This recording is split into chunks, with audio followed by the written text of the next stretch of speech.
This video is about rewriting formulas and equations. Solving for a variable means to rearrange the equation to get that variable isolated on one side. So you can do this with a formula, you can do this with any equation that has more than one variable in it.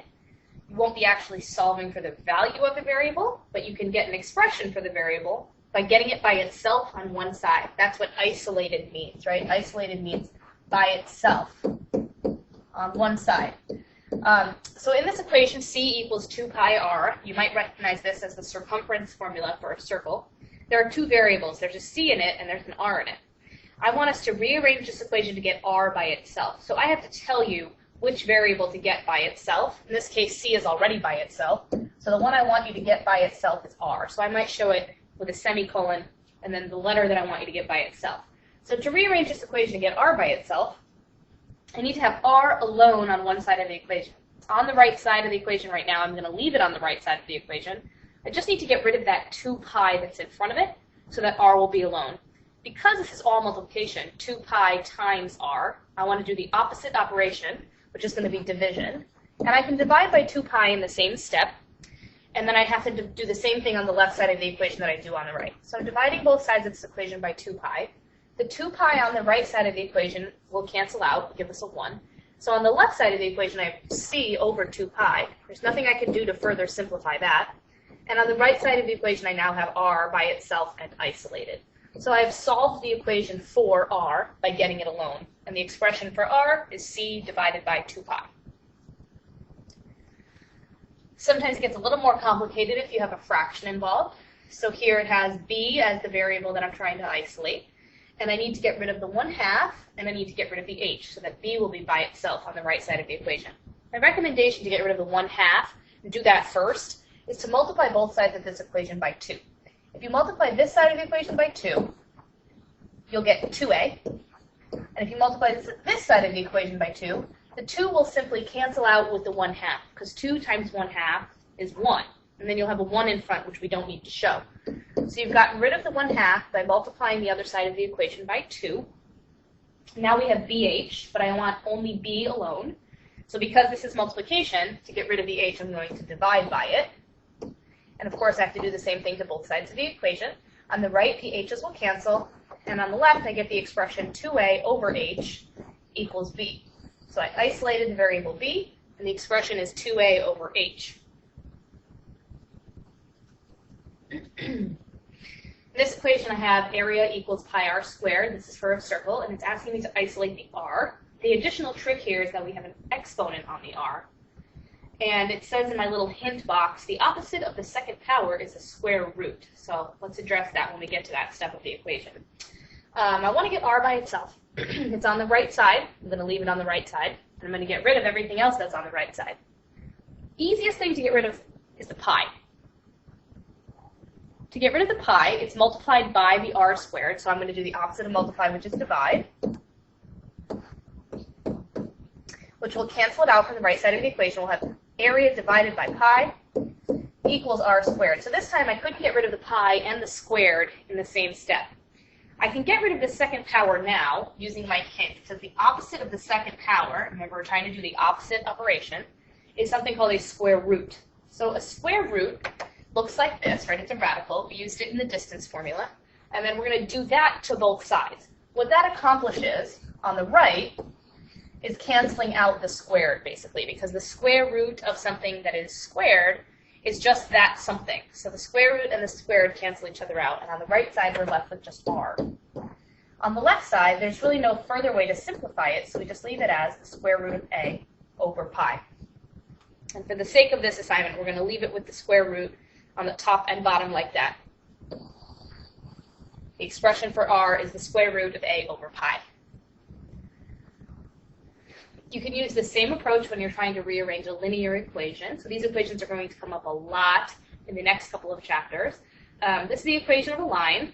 You don't have to worry about what that means just yet. What you do have to worry about is how to get y by itself. So right now I have x and y in the same equation, and they're both on the left side. But I want to isolate the y, so I'm going to leave the y where it is and try to move everything else to the other side of the equal sign. First things first, I want to subtract this whole term. This is a positive 13x. I'm going to subtract it to get rid of it and move it to the other side. So I have to move it by subtracting 13x from the other side as well. The 13x and the minus 13x will cancel out. And on the left, we'll have, don't forget to keep the negative that's in front of the 4. Right? What used to be a minus sign is now a negative sign, minus 4y. On the other side of the equal sign, I now have a 9, because that was there to begin with, and a minus 13x. But conventionally, when we're isolating y like this, you want the right side of the equation to have an x term first. So I'm going to bring down the minus 13x as a negative 13x, and then I'm going to bring down the 9 that was there as a plus x. It wouldn't be wrong to have just said 9 minus 13x, but this is a more conventional when you're isolating y in a linear equation. So we're going to put our x term first and then the constant term. And then the last step to isolate this y is to divide both sides by the coefficient. So the coefficient of y right now is negative 4. So we're going to divide both sides by negative 4. They will cancel out and y will be alone, isolated on the left side of the equation. And on the right, there's not really a nice way to simplify that expression because nothing here is divisible by 4. But I will separate it so that I have the 13 over the 4 and the 9 over the negative 4. Negative 13 over negative 4 is just going to be 13 over 4. Those two negatives will cancel. We'll put the x next to the 13.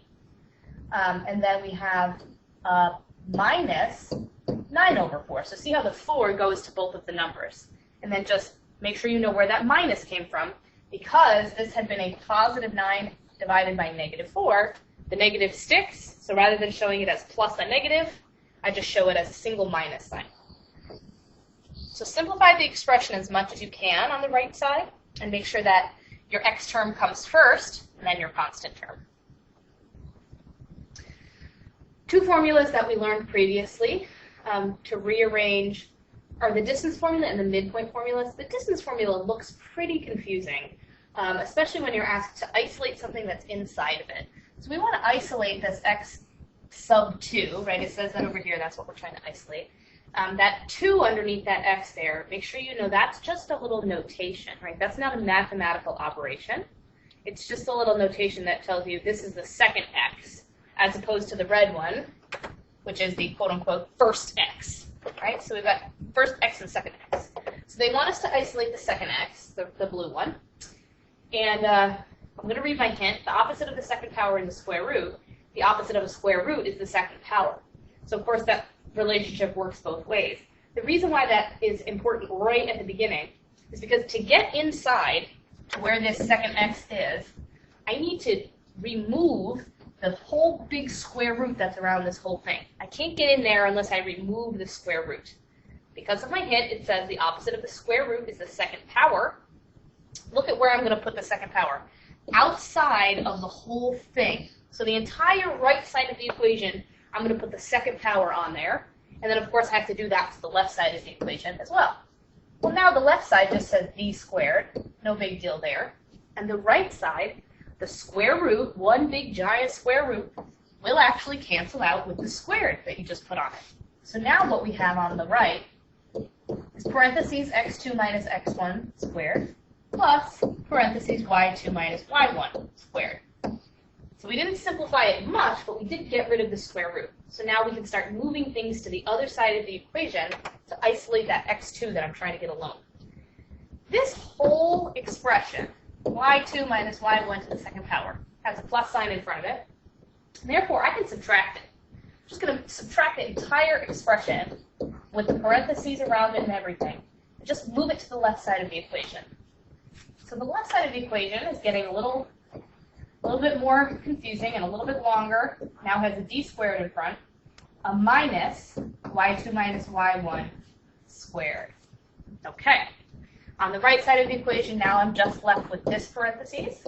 And I need to move my hint out of the way so I can finish solving this. So the distance formula, of course, it's a long formula to begin with. So this was never going to be an easy example. But I want you to see that it all applies, right? You know all the skills. You can apply it to something as long and confusing as the distance formula. All right, so we're getting involved over here on the right side, inside the parentheses. And I can't get in there until I deal with the squared that's outside of it. So to get rid of a squared, as we talked about earlier, we're going to use the square root, and the square root has to go around the entire side of the equation. Let me switch to green so that's a little easier to see. So around the entire side of the equation on the right, we're going to put a square root, which means we have to do the same thing around the entire side on the left. Now on the left, we're just going to leave it. Big old square root, b squared minus y2 minus y1 squared. On the right, the squared and the square root will cancel out, so now all I have left is x2 minus x1. And finally, I can get to x2 by itself simply by adding this x1 to the other side, and x2 will then be alone on the right. So I'm going to add this x1 to both sides,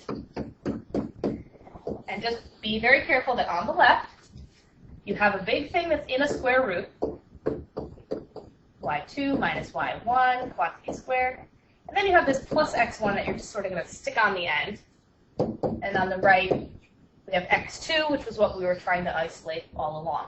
So it is a long and complicated expression, but you have all of the skills. Opposite of adding is subtracting. Opposite of squaring is square rooting. So if you're careful and apply them one at a time, you should be able to rearrange something as complicated as the distance formula.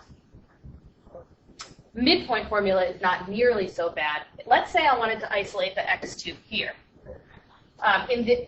Just make sure you know the x's are separate from the y's here. So I'm just going to rearrange in the x equation to get the x2 by itself.